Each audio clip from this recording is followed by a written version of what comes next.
নমস্কার বন্ধুরা, গৌতমের সাথে চ্যানেলে আপনাদের স্বাগত জানাই। চলে এসেছি আরেকটি নতুন ব্লগ নিয়ে।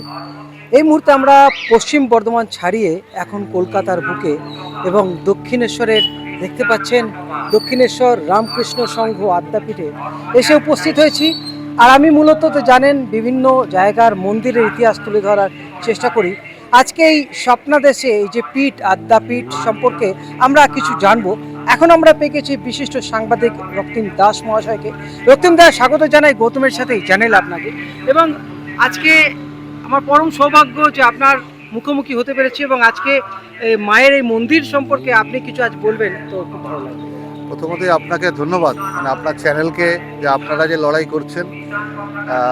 এবং অ্যাকচুয়ালি সত্যি কথা বলতে কি, আমরা যারা কলকাতার মানুষ আছি, আমরা বা সাংবাদিকতা করি, তারা কিন্তু বেঁচে আছি আপনাদের জন্য। কারণ গ্রাম বাংলার মানুষ এখনও বেশি সংবাদ মাধ্যম দেখেন বা পড়েন, সংবাদপত্র পড়েন। কলকাতার মানুষ এখন পাগল হয়ে গেছে তারা কলকাতাকে। তো আপনারা যে এটা কাজ করছেন, এই মন্দিরগুলোকে তুলে ধরার চেষ্টা, আমাদের ভারতবর্ষের মধ্যে আপনি দেখবেন যে আমাদের এটা তো তন্ত্র সাধকের জায়গা ছিল মূলত, তারপর চৈতন্যদেবে সেটাকে বৈষ্ণব ক্ষেত্র করলেন। তো আমাদের এখানে তন্ত্র সাধনার ইতিহাসই শুরু এখান থেকে। শ্যামা সঙ্গীত আর অন্য কোনো ভাষায় আপনি পাবেন না। বাংলার যদি দুটো ফোক থাকে, তার মধ্যে একটা হচ্ছে বাউল, একটা হচ্ছে শ্যামা সঙ্গীত। শ্যামা সঙ্গীত অবলুপ্ত হয়ে যাচ্ছে।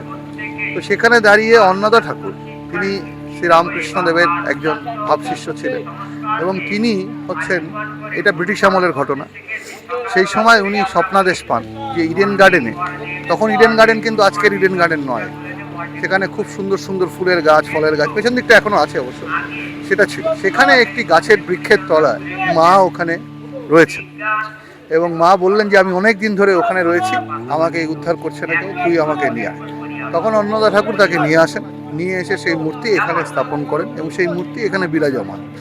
এবং বুঝতেই পারছেন যে মায়ের লীলা, সাধক যখন তার দর্শন পান, যেমন আমরা জানি যে কালীঘাটের মন্দিরে সেখানেও মা কিন্তু বিরোধিত হয়েছেন, যদিও এটা সতীপীঠ নয়, কিন্তু মা এখানে নিজে অন্নদা মা হিসাবে এখানে এসছেন এবং আদ্যাশক্তি মহামায়া আমরা যার কথা বলি, যাকে সাধনা করি, এই মূর্তিটাও একটু বৈশিষ্ট্য আছে, আপনারা দেখেছেন। তো সেখানে দাঁড়িয়ে দেখুন এই জায়গাটা, এই গঙ্গার এপার থেকে, রানী রাসমণিও কিন্তু স্বপ্নাদেশ পেয়েছিল। তিনি কাশীর দিকে যাচ্ছিলেন, তখন নৌকায় উনি স্বপ্নাদেশ পেলেন যে তুই কাশী যাবি কেন, আমি এখানেই আছি। তখন উনি দক্ষিণেশ্বর মন্দির স্থাপন করলেন ওনার জামাই মথুরবাবুকে নিয়ে, এবং তারপরে উনি শ্রীরামকৃষ্ণদেবকে, তার যে দাদা ছিলেন, তাকে নিয়ে এলেন।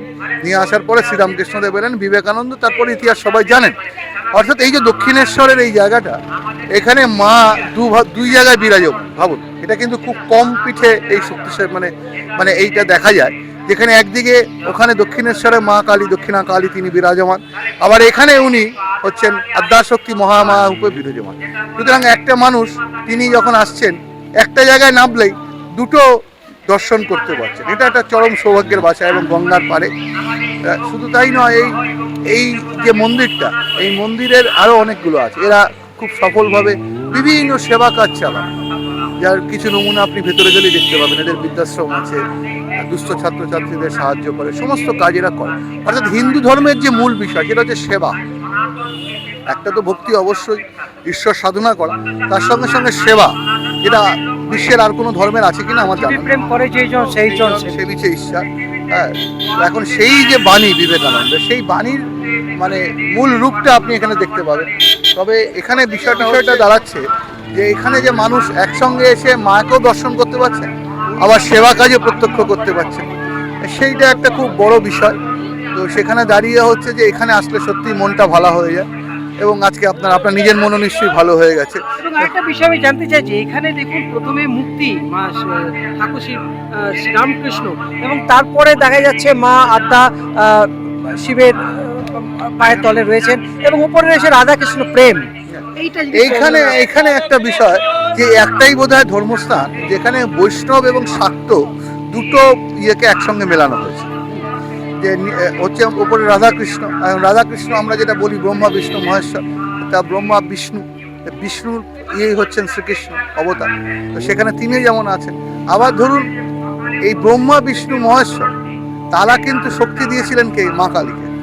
আমার দুর্গার যে বর্ণনা যেটা পাই, যে যখন ওই মহিষাসুরের সারা জগৎ নষ্ট করে দিচ্ছে, সমস্ত কিছুকে ধ্বংস করে দিচ্ছে, তখন কি হলো, সমস্ত দেবতা মিলিতভাবে, যার মধ্যে ব্রহ্মা বিষ্ণু মহেশ্বর অন্যতম, তারা সমস্ত কিছু তাদের শক্তি দিয়ে, অস্ত্র দিয়ে, বুদ্ধি দিয়ে, সব কিছু দিয়ে মা দুর্গাকে তৈরি করছে। এবং সে কারণেই এখানে দেখবেন রাধাকৃষ্ণ উপরে রয়েছে এবং তার তলায় হচ্ছে আমাদের মা কালী রয়েছেন। অর্থাৎ বৈষ্ণব এবং শাক্ত, এই যে দুটো মত হিন্দু ধর্ম, তার খুব সুন্দর সমন্বয়ের জায়গা কিন্তু এটা, যেখানে একদিকে হচ্ছে শান্ত, আরেকদিকে হচ্ছে মানে উগ্র যেটা বলেন, সেটাই এখানে কিন্তু দুটোকে একসঙ্গে করেছে, মুক্তি। তো আপনি যেভাবেই চান ঈশ্বরকে ডাকতে পারেন, যে কোনো পথেই ডাকতে পারেন, সে আপনি বৈষ্ণবীয় মতেও ডাকতে পারেন, আবার তন্ত্র মতেও ডাকতে পারেন, যেভাবে চান আপনি সেভাবে ঈশ্বর আপনার কাছে যে কোনোভাবেই উপস্থিত হতে পারেন। এটাই হচ্ছে হিন্দু ধর্মের মূল কথা, সেটাই এখানে আমরা দেখতে পাচ্ছি। অসংখ্য ধন্যবাদ জানাই। আমরা আজকে যে ইতিহাস আমরা ওনার মুখ থেকে শুনলাম, অনেক সমৃদ্ধ হলাম। আর এইভাবে আগামী দিনে আপনাদের সামনে নতুন নতুন ব্লগ, আবার এক মন্দিরের ইতিহাস তুলে ধরবো। আপাতত এইটুকুই, আজকের মতো এখন এখান থেকে বিদায় নিচ্ছি। আপনারা ভালো থাকুন, সুস্থ থাকুন, ধন্যবাদ।